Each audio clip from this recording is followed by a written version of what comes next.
Hola, bienvenidos a otro encuentro de Todos los días son como domingos. Hoy es un programa muy especial para mí, la verdad que es un orgullo tener a Alberto Muñoz, a Javi Cofreses, dos queridísimos poetas y además fundadores de la editorial Ediciones en Danza junto con Javier Mileo. Así que les doy una bienvenida a los dos, es un gustazo.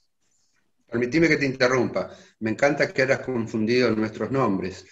Mileo es Eduardo, Javier soy yo, pero hay esta mixtura que se genera desde hace tantísimos años. Me encanta que Alberto, por ejemplo, sea Mileo, que Cofreses sea Eduardo, así que está muy bien. Son todo para mí. Yo justamente hoy pensaba cuando veía algunas notas, revisaba algunos libros, y no podía dejar de pensar en ustedes como una sociedad poética.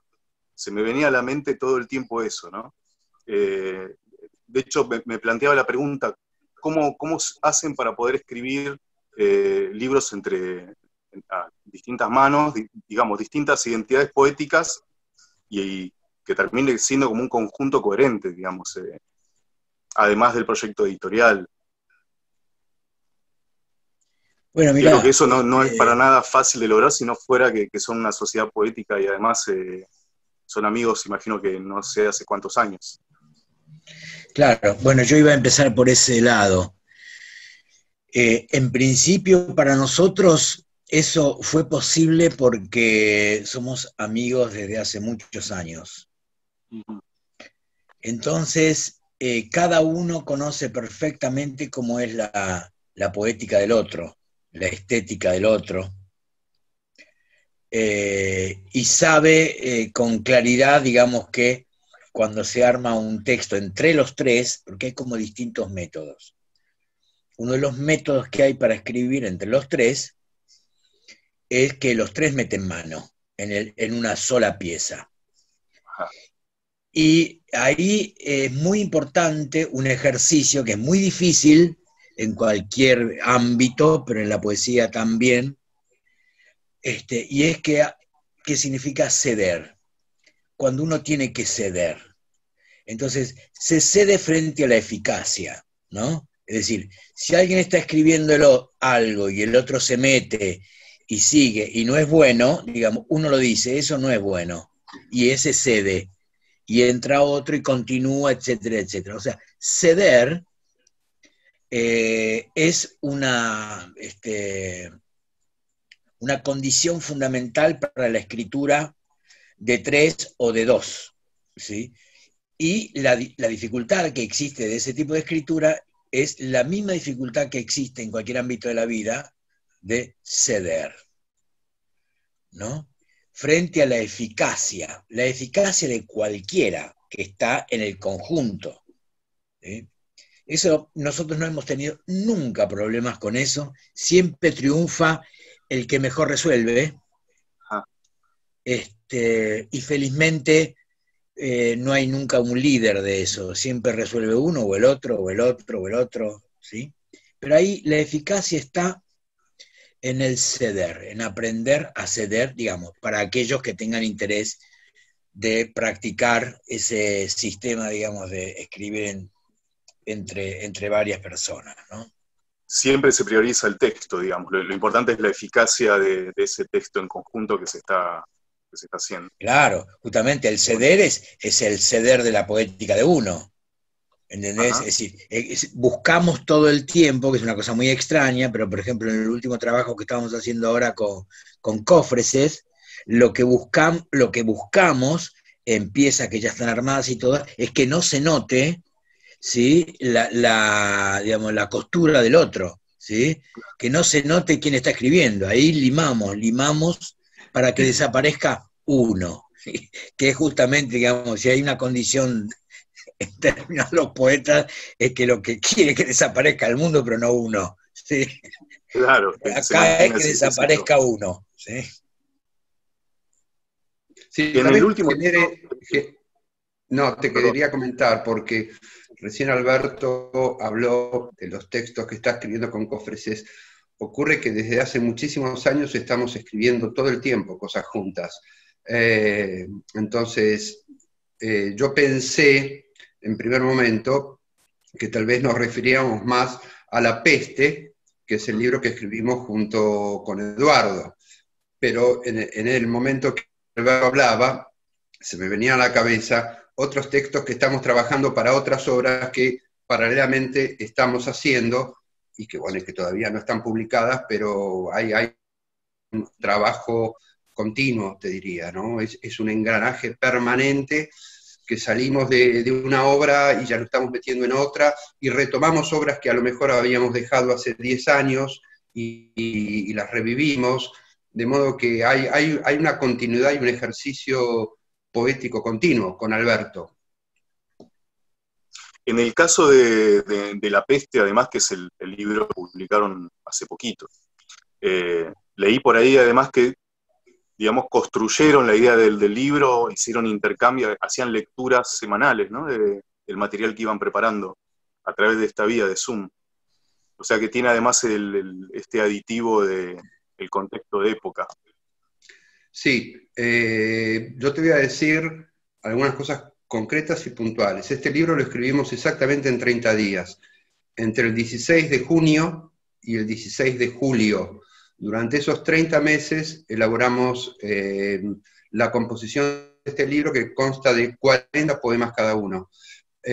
Al margen de que ahora podamos detallar puntualmente algunas cuestiones referidas a esa obra, te quiero decir que en este momento, en esta situación, para este programa y demás, vas a tener una noticia primicia, y es que acabamos de publicarlo en papel. Qué bueno.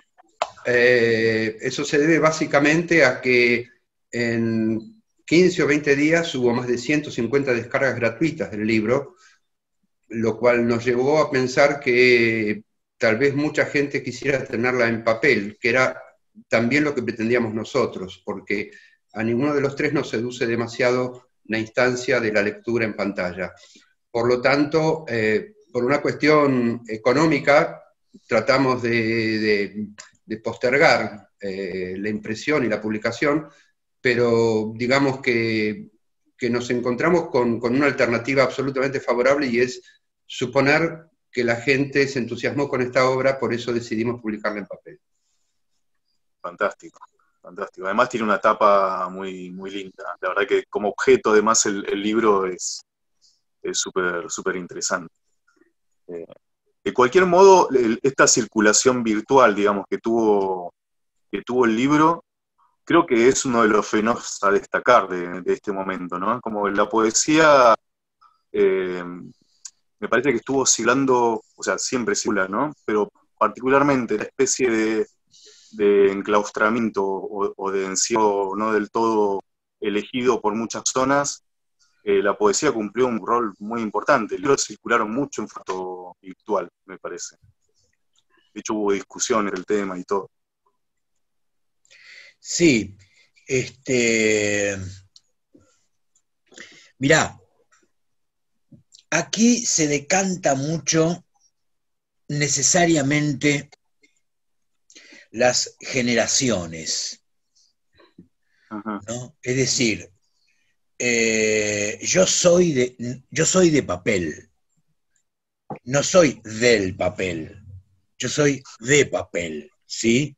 Soy de papel y de tinta, no soy sanguíneo, ¿sí? Tengo papel y tinta. Entonces, lo otro que me parece que es un imperativo propio de la época, a lo cual yo saludo muy atentamente, me da la sensación de que el papel ha sido reemplazado por el aire, ¿sí? Y entonces yo ahí no sé, quiero decir, cuando recién decía Javier, por ejemplo, que estaba contentísimo porque había 150 bajadas, yo me imaginaba un tobogán, ¿sí? Un tobogán poético donde van bajando no sé qué cosa, a no sé qué abismo, ¿sí? A no sé qué abismo, ¿sí?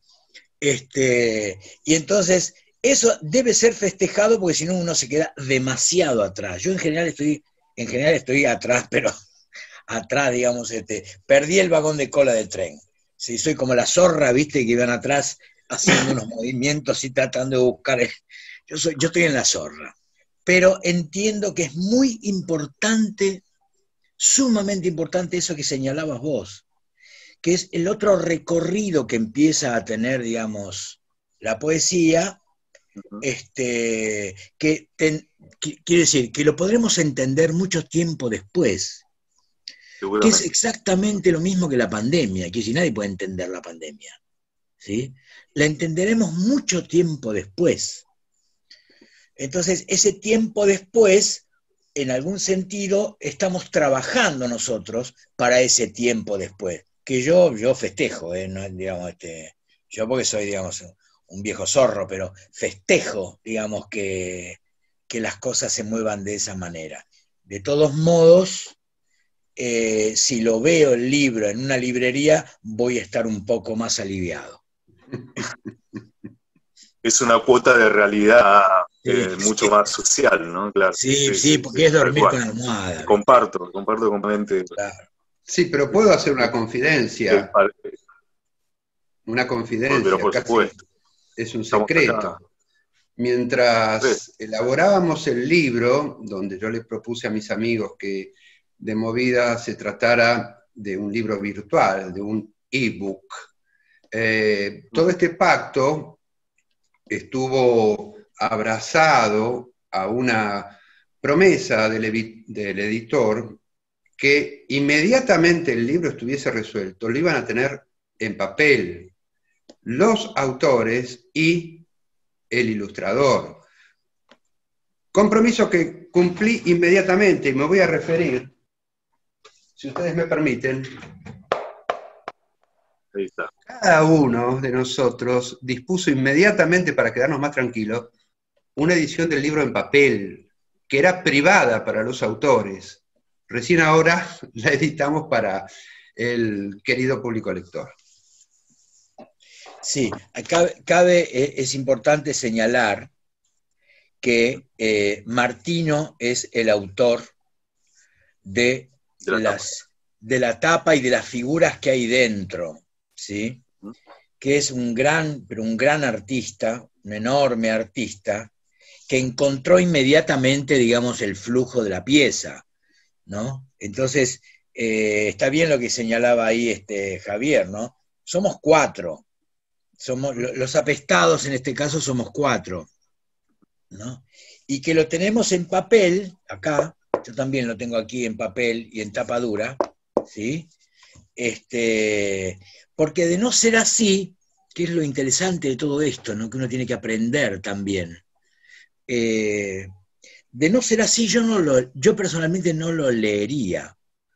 ¿Entendés? Si yo no lo leería, pero por ejemplo mis hijos sí. ¿Sí? Mis hijos lo han leído, digamos, leen todo en, digamos, en la pantalla. Yo no puedo. Si yo tengo que pensar que voy a leer a Dostoyevsky en pantalla, por ejemplo, y prefiero un veneno más sutil, ¿no? Tal cual. Bueno, que Piglia ha experimentado así como que la pantalla sí solo dedica a la lectura, no también la lectura, no es lo mismo escribir, obviamente, ¿no? Sobre la libreta que escribir en la comunidad que te da la pantalla. Y sí, es cierto, no leemos los libros de la misma manera, teniéndolos en la mano, esa cosa hermosa que es el libro, que en la pantalla que te da esa fluctuación de interés, como una especie de, como igual que escuchar música en Spotify, digamos, ¿no? Spotify, que es un fenómeno muy actual, que de alguna manera viene a romper con la idea del disco, que a los que pertenecemos también a la cultura analógica, digamos, que nos parece que esos objetos son bellísimos en sí, los libros, los discos, escuchar un disco desde el primer tema hasta el último tema, es algo que bueno, prácticamente empieza a estar, creo que, en proceso de aparición. Vos nombraste a Piglia recién, Emi, porque salía un poquito pixelada tu voz. ¿Lo nombraste? Lo nombré a Piglia, así una vez. Vos fijate. En la entrevista él comenta esto de cómo cambió la escritura en sí, el hecho de escribir en computadora, por ejemplo, ¿no? Le pasaba eso, digamos. Sí, pero vos fijate lo que pueden ser En su las caso, Feynman no veía. transformaciones. ¿Cómo pueden ser las transformaciones, no? Piglia logró lo que él escribía en una libreta o en un cuaderno, en convertirse en una de las obras literarias más extraordinarias para mí de la literatura argentina, que son los cuadernos, ¿no? Finalmente publicado en 3 tomos. Esa transposición que hubo entre cuadernos o entre libretas, que fueron llevados al libro, logró una obra monumental, ya te digo, a mi juicio, de los más grandes libros que yo leí en los últimos años de la literatura argentina. Tal vez puede ocurrir que algunos poemas escritos desde la pantalla o promovidos desde la pantalla se pudieran transformar en obras también monumentales, ¿no? Son transformaciones, en definitiva. Sí, lo que aún no se ha dado, que sería interesante probar, viste que vamos cambiando, es decir, hay un fenómeno que uno debería por lo menos mencionar, y es que uno perdió la letra. ¿Sí? O sea, ese es un hecho que no está mencionado en ningún lado, pero la letra de uno no le importa a nadie. Y la letra de uno es la caligrafía, decís. ¿Cómo? Claro, la caligrafía. Claro, quiere decir, nosotros 4 que estamos ahí dando vuelta, tenemos la misma letra. ¿Entendés? Y tenemos la misma letra porque escribimos en un teclado. Entonces, hay algo que triunfa y hay algo que se pierde. No es que hay algo que gana y hay algo que se pierde. No, hay algo que triunfa. O sea, la letra, la lapicera, vos imaginate que en mi vida sin una lapicera, por ejemplo, no tiene sentido. O sea, mi vida puede tener sentido sin un auto, pero sin una lapicera no. Entonces, bueno, pero por ejemplo cuando uno dice, bueno, ahora leemos en pantalla. Leemos en pantalla, pero no escribimos en pantalla. Yo entiendo que escribir en pantalla sería agarrar ¿cómo se llama? Un marcador y escribir acá arriba de la pantalla. Ahí estaríamos escribiendo en pantalla.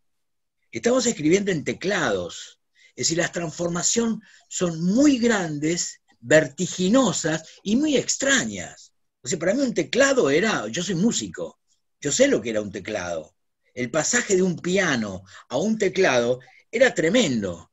Ahora, el pasaje de la lapicera a un teclado fue tremendo. Y sin embargo, ya está, listo. O sea, es decir, es tanto vértigo, y uno produciendo y trabajando y creando dentro de esos vértigos, ¿sí? Es como cuando vos agarrás en algún sentido el dentífrico, ¿no? Y le haces así una torsión, ¿viste?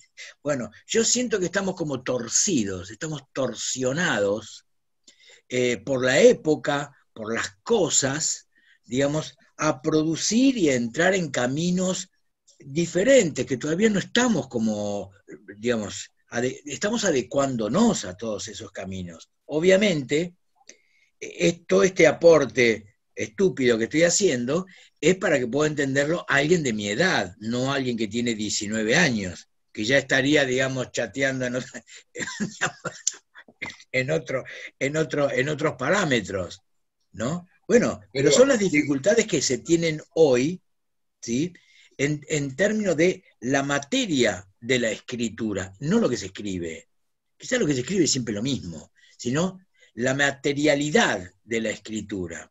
¿Sí? Yo puedo escribir en un teclado con 2 dedos perfectamente, no soy veloz nada más, pero cuando yo agarro la lapicera y escribo en un cuaderno, me da la sensación, no quiere decir que sea así, me da la sensación de que se produce un misterio y que en el teclado no.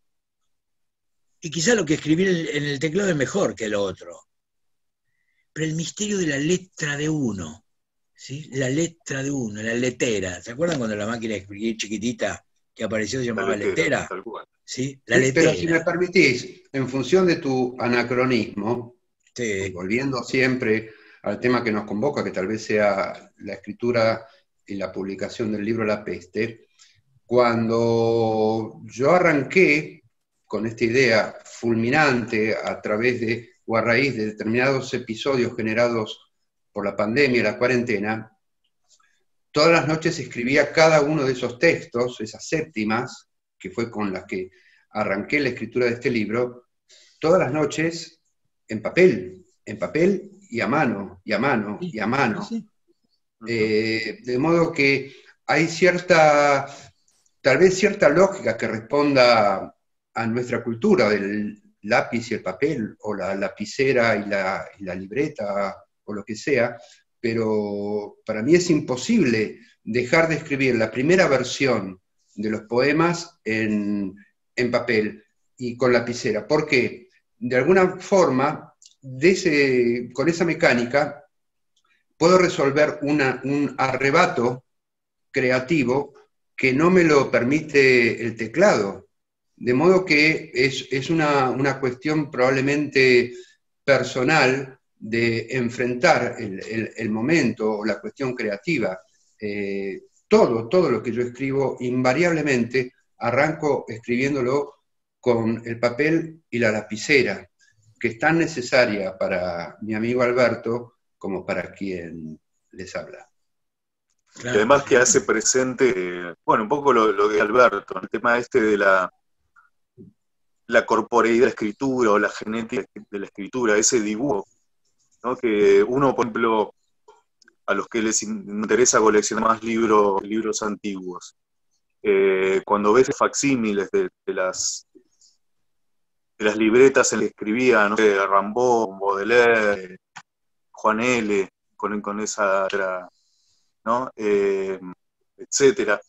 Es como ver la huella digital de alguna manera también, ¿no? Es como poder asomarse al trazo viviente de ese poeta, de ese autor que nos dejó ahí su marca.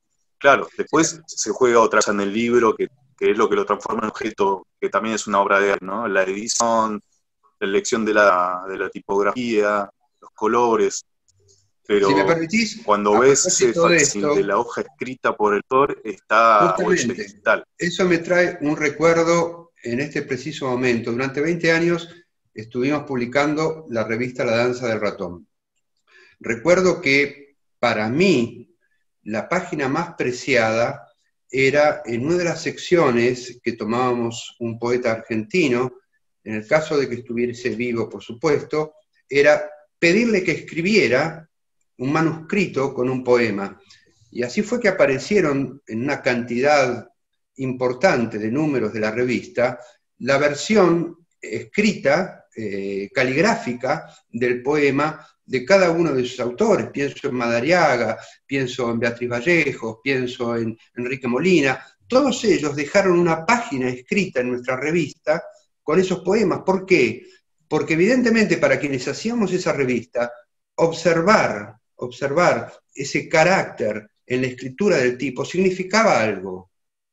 Posiblemente, y como decía Alberto recién, tal vez con el tiempo eso tenga una significación menor, pero para nosotros todavía tiene una identidad demasiado sanguínea dentro de un texto. Claro. Volviendo al tema que nos convoca, nos convocan muchos temas igual, ¿no?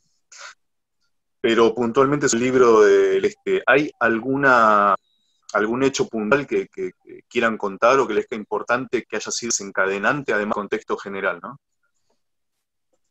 De la escritura del libro.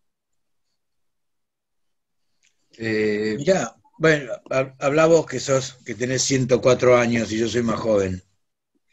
No, simplemente lo que quería decir es que cuando arranqué, como les contaba antes, escribiendo esos poemas, es porque fui atravesado por situaciones puntuales, personales, a través de familiares y de mi mujer, que hacían que la situación de la peste estuviese estallando en mi cabeza. En ese momento les propuse a mis amigos acompañarme porque es un momento que no quería sentirme solo. Y en ese momento, cuando vos no te querés sentir solo, ¿a quién recurrís? A los que tenés en el corazón y en la vida. Y ahí fue que les propuse acompañarme, que fue una actitud que inmediatamente surgió y una respuesta espléndida. Contá vos. ¿Cómo? Que cuentes vos. Bueno, pero es exactamente como lo comentó Javier. También yo agregaría una cosa que me llamó la atención. Digamos, yo tengo alumnos, soy maestro de poética, ¿sí? Y en general, un instructivo que había en relación a las conversaciones con mis alumnos es que no le destinaran nada a escribir sobre la pandemia. ¿Sí? Digamos, que no hicieran nada en relación a eso, que pudieran hacer un esfuerzo importante para escribir sobre cualquier cosa, menos sobre la pandemia. Y me llama este energúmeno y me dice, escúchame, ¿por qué no escribimos un libro sobre la pandemia? Y digo, por supuesto que... ¿Por qué no descartás tu axioma? Por supuesto. Ahora, vos imaginate mis alumnos, que realmente tienen muy buena relación conmigo. ¿Sí? Yo no lo sabía esto. Bueno, no lo estás sabiendo ahora. Mis alumnos, que tenemos muy buena relación de hace muchos años, se enteran de que sacamos nosotros los tres energúmenos, ¿sí?, un libro sobre la pandemia, y yo diciendo a nosotros, no escribas sobre la pandemia, porque van a entrar en un pozo ciego. Bueno, somos fontaneros. Escuchame, es decir, si hay una cosa que es un poeta, si uno tuviera que definir qué es un poeta y un fontanero. Está clarísimo. Por ahí leí, Alberto, en una entrevista que hacían, que vos hablabas de educarse en la diversión. Ahora me vino a la mente eso, ¿no? En función de este axioma que le decías, le transmitías a tus alumnos. Pero lo importante es que es expresión para poder crear, ¿no? Sí, claro, porque la dispersión siempre fue condenado. La dispersión es algo condenable, ¿sí? Vos fíjate que había dos figuras muy tristes cuando éramos niños. Uno que era estar en la luna de Valencia, ¿sí? Y otra que era estar en Babia. Yo soy un sujeto de la Babia. Yo me eduqué en la Babia, ¿sí? Si yo tuviera que hablar de la Babia, por ejemplo, y podría estar horas enteras hablando de la Babia. Y la Babia es una dispersión. La Babia es cuando uno no está frente al objeto que le están metiendo en la cabeza y tiene la posibilidad de ingresar en otro mundo, ¿sí? Y que, bueno, ese lugar, digamos, abre, y sin embargo lo que le están diciendo también se escucha. No es que no se escucha. Entonces, siempre tiene que haber una única versión, por eso hay una universidad. ¿Qué quiere decir que hay una universidad? Es una única versión de la cosa. Eso es universidad, ¿sí? Entonces, las cosas, la vida es dispersa, necesariamente. Una vida que no lo fuera es muy triste, es la vida del grillo. Yo he conversado con los grillos, ¿sí? Y no son dispersos. En cambio, si hablas con una rana, ya sí. Son uniformes. Claro. Claro, no, la dispersión es un modo de comprender el mundo. ¿Entendés? No es fácil, es al revés, no es fácil ser disperso. ¿Entendés? Hay que educarse en eso, no es fácil ser disperso y poder sostener muchas cosas a la vez. ¿Sí? Nada más complicado que la Babia, por ejemplo. Ah, ni hablar. Ni hablar. Y aparte, cuando es tan condenado, ¿no? Esta condena de la Alberto, la condena de la Babia, tal cual. Javi, vos este año publicaste además una antología poética. ¿A qué te referís? ¿A mi libro personal o al libro de la cuarentena que hice? Antes del libro de la cuarentena. ¿Y de cuántos libros estamos hablando ya de edición en danza, digamos? ¿Libros 200, publicados, todos esos? y son 300 más o menos. Publicados en general de la editorial. Sí, sí, 300, sí, sí, sí. Pero cuando me hablabas de antología no sé a qué te referías, porque cuando empezó la pandemia y la cuarentena, yo armé un libro que se llama Cuarentena, de la A a la Z, donde publiqué poemas de autores del sello que inmediatamente, por algún motivo, determinados textos confluían en mi visión de la cuarentena y de la pandemia en ese momento. Y es más, fue el primer libro que lanzamos con descarga gratuita, porque me parecía que era, digamos, un acceso necesario para los lectores del sello y para los poetas del sello, tener esa observación frente a lo que empezaba a ocurrir, que como decía Alberto, capaz que dentro de, anda a saber cuántos años, comprendamos, ¿no? Entonces, esa antología, justamente también fue una antología que tuvo cantidad de descargas, porque me parece que fue muy inmediata en cuanto empezó a ocurrir semejante pesadilla. Digamos, mi espíritu de editor y de antólogo y de juntar materiales y aglutinarlos adentro de un libro, me forzó a armar ese libro que se llamó Cuarentena. No sé si te referías a ese libro. Entre otras cosas, me quedé con el tema de dispersión, ¿viste? Se me mezclaron de vuelta esa antología que nombrás, tu antología personal, tu antología poética. Digamos, me parece que es un año muy activo de la editorial. Salió también Pattern, salió un nuevo libro de querido Leónidas Escudero, ¿no? Es también una antología. Sí, el nivel de publicación del sello este año digamos, no lo mermó la peste. En realidad, seguimos con la producción y lanzamiento de libros más o menos parecida a la de los años anteriores. Sí, se modificó completamente el sistema de distribución al estar cerradas las librerías.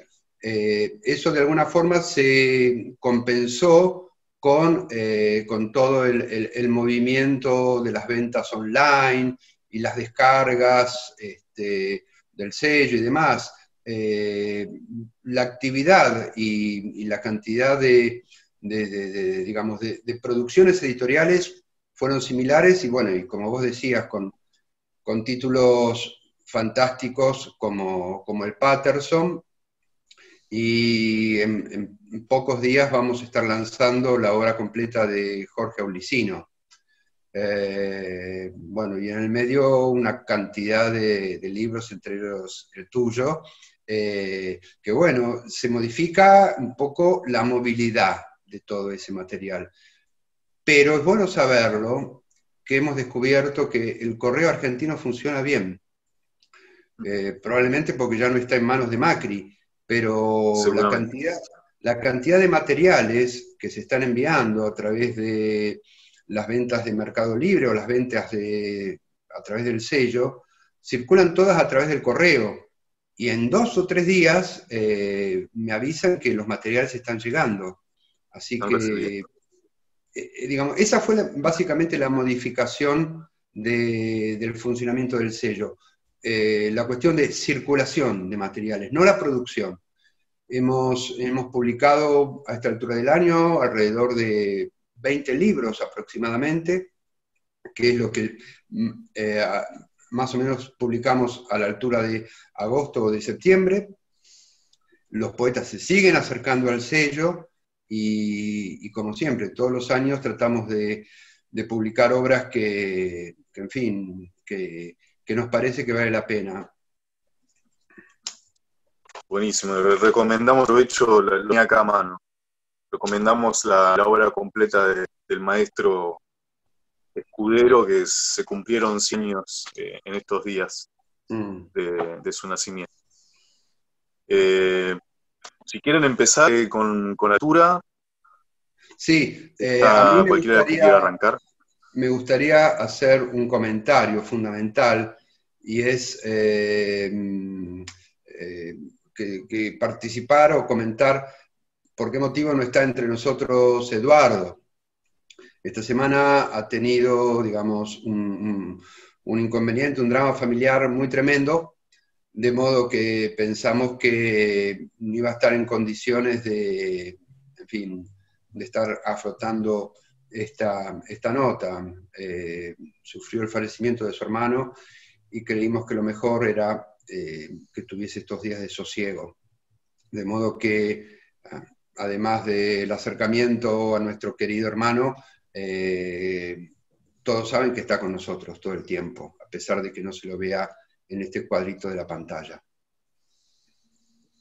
Enorme poeta, Eduardo Mileo. Le mandamos un abrazo grande. Si querés, arrancamos leyendo uno de los poemas de él. Quiera arrancar. ¿Te parece que, Alberto, que empiece leyendo algunos poemas de Eduardo? Sí, claro, por supuesto, desde ya. Vale la pena hacer una aclaración. Personalmente, cada poema de Mileo yo lo leo con la voz, lo leo interiormente, quiero decir, con la voz de Mileo, lo cual en este momento no va a ser posible. De modo que traten de imaginar esa impronta que él genera cuando lee sus textos, que en este caso no está presente, pero el valor que hay acá adentro en estas piezas es maravilloso. 28. Tener un amor volcánico en París, derrotar a un ejército,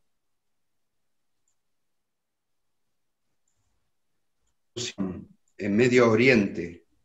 ¿A qué temerle cuando solo respirar puede matarte? Si me permiten, me voy a cambiar los anteojos. Disculpas.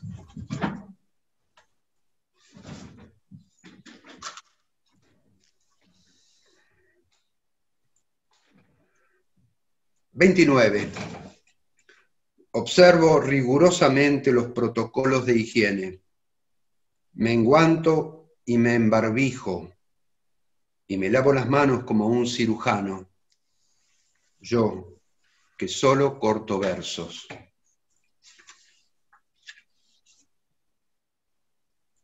32. Permítame decirle que este es uno de mis poemas preferidos.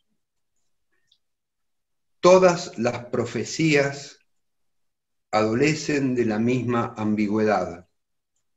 Están hechas de la materia de la metáfora. Lo concreto es estar sin guión ni partitura, en medio de la interpretación.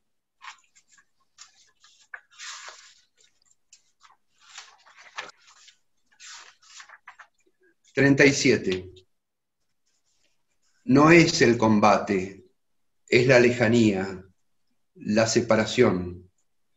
Es como estar encerrados al aire libre, presos en la cárcel de la imaginación». Y para cerrar el poema número 40, ¿pueden las toneladas de misiles guardadas en bodegas inviolables del Pentágono derrotar a un virus que mide la milésima parte del diámetro de un cabello humano? Fantástico. Bueno. Sigo yo con Mileo. 39. Una pequeña esfera con la superficie cubierta por mínimas sopapas es suficiente. ¿Qué podría hacer uno contra tanto deseo de succión? 36. ¿Qué es la distancia social? Un par de metros que separen uno al otro los estudiantes en un aula. la que existe entre la burguesía y el proletariado, toda distancia es distancia de clase.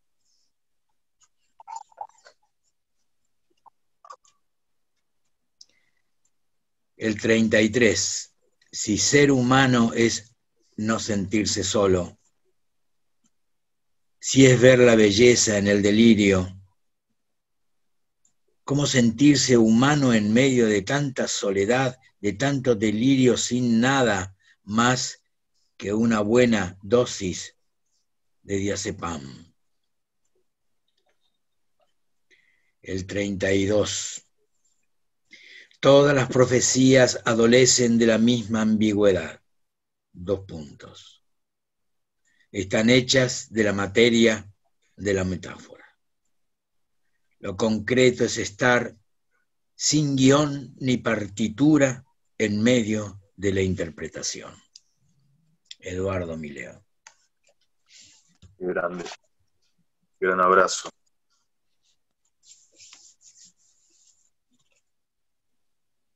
Bueno, ahora sí, si quieren continuar con algunos de sus apartados y de sus poemas,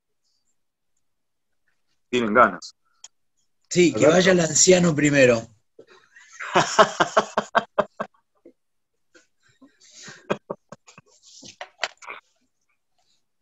Bueno, los míos no los marqué, así que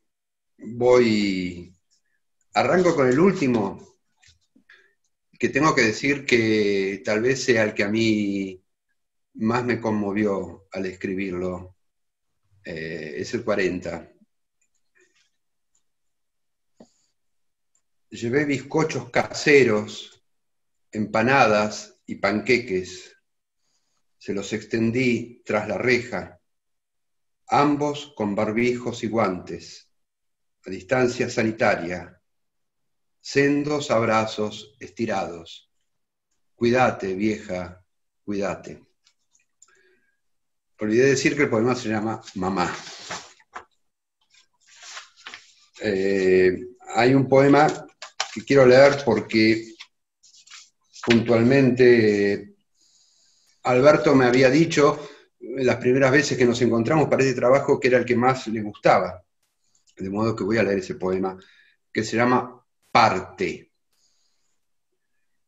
El virus atravesó las tristes paredes del asilo de Banfield.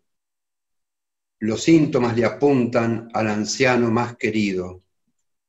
Tío Roberto es trasladado en compañía de su radio.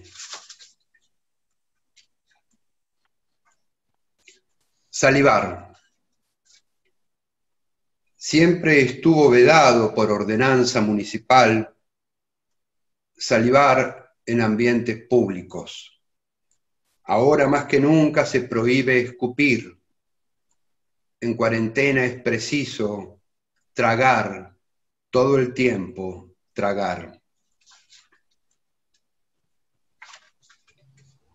Toser. Yo que no suelo toser, también toso cada tanto. Como todos tosen, y la tos es una voz que la garganta profiere. Ahora que la tos es veneno, aparta de mí esa tos. Y para finalizar, chance. Si mañana amaneces afiebrado, con algo de tos, infectado, hisopado y condenado, protocolizado e internado, a la espera de un quizás, tal vez te salves, tal vez no, cara o seca de Dios. Muy bueno. Que han estado en el imaginario preocupante de la mayoría de nosotros en todos estos días, ¿no? Es poemas que leías de tu mamá, el que es de tu tío, digamos, creo que podemos sentir identificados la mayoría de las personas. Todos hemos estado preocupados por una situación similar en Tal estos cual, tal cual. meses. Genial, genial. Pero bueno. Me encanta saberlo, sí.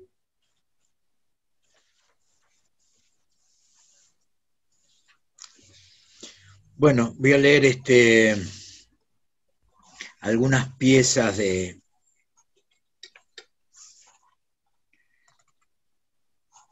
Están, obviamente, están puestas 1, 2, 3, 4, digamos, para que el número sea quien anuncia. En este caso es 1. Vuelvo del hospital. No sé a quién he visto. Llueve y es hora de terminar con el aire.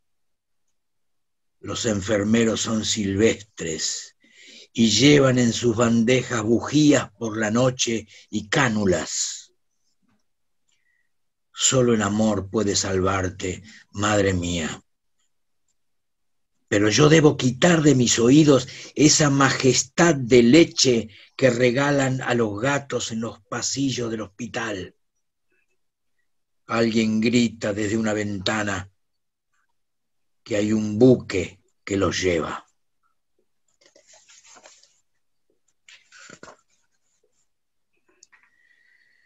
Camino por la feria buscando una manzana verde para darte.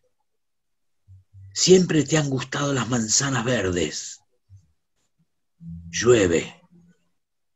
Los barbijos destiñen. La chica del puesto de verduras señala con el guante una manzana roja. Me mira. Su delantal blanco se mancha de verde y rojo. La feria destiñe. Estoy en casa. Me quito los zapatos y las piernas.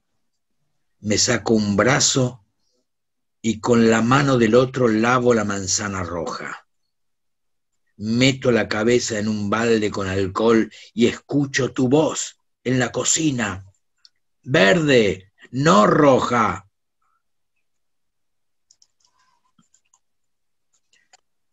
Ya no es necesario escuchar las aventuras del infectólogo Chan.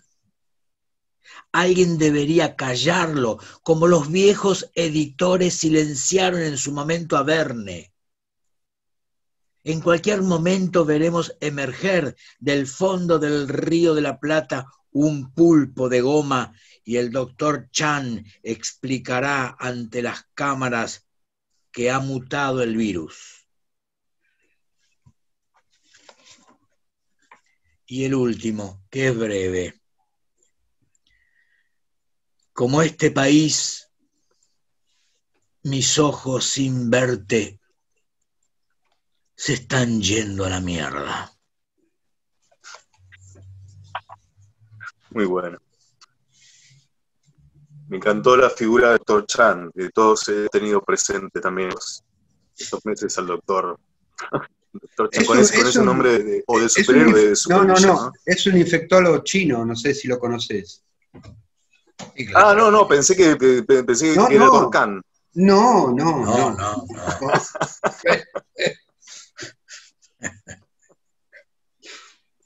Cada cultura tiene su doctor, es como el doctor, ¿no? Claro. Muy bueno.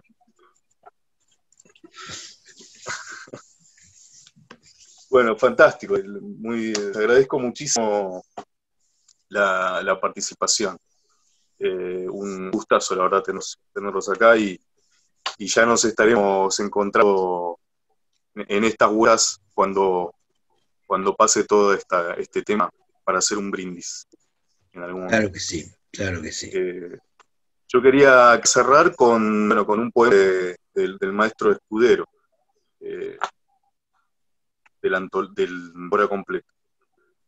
Sí, permitime comentar lo siguiente. Probablemente, como se está difundiendo mucho la noticia, muchos de los lectores de poesía argentinos sabrán que se están cumpliendo 100 años del nacimiento del extraordinario poeta sanjuanino. Al menos estamos tratando de de difundir su obra, digamos, de la forma más profusa posible, de modo que es un momento oportuno como para que te refieras a él, si bien uno está seguro que su obra ya se ha convertido en materiales que indudablemente van a perpetuarse. Y ahora estoy pensando que es uno de los poetas que había escrito a mano en La danza del ratón hace aproximadamente 30 años su poema manuscrito. De modo que sería genial cerrar esto con el recuerdo al genial maestro. La verdad que cuando ibas contando esto de los poemas manuscritos, yo no podía evitar pensarlo en forma de libro, digamos, que la verdad sería un golazo poder contar con los facsímiles que se fueron publicando en La danza del ratón, todo editado en un libro. Bueno, los saludo y cerramos el homenaje al maestro. La banderita. Chit, chit, le dije, y perdió el equilibrio. De la soga de Ender cayó a mi vida. Venía yo grave descifrando arena escrita por la cola de las lagartijas. Venía revolviendo nuez de la garganta en el mar de la fiesta, registrando debajo cada yuyo, bajo cada piedra. Y chit, chit, la tomé de las salidas. Donde septiembre pasa por los álamos, se me escapó al volver la cabeza. Y aunque mi chistido encarga no encuentra la verita, pero ando y va a perder pie alguno. Les mando un abrazo grande y nos estamos viendo. Muchas gracias por participar. Gracias a Y les vos. recuerdo que quieran colaborar, que tienen el enlace, la gorra habitual de Centro Cultural. Gracias, Emi, Muchas muy gracias. amable a vos y a Víctor, muy contentos de participar en este encuentro. Gracias. Mando un abrazo y un beso muy grande. Gracias. Hasta luego. Hasta pronto.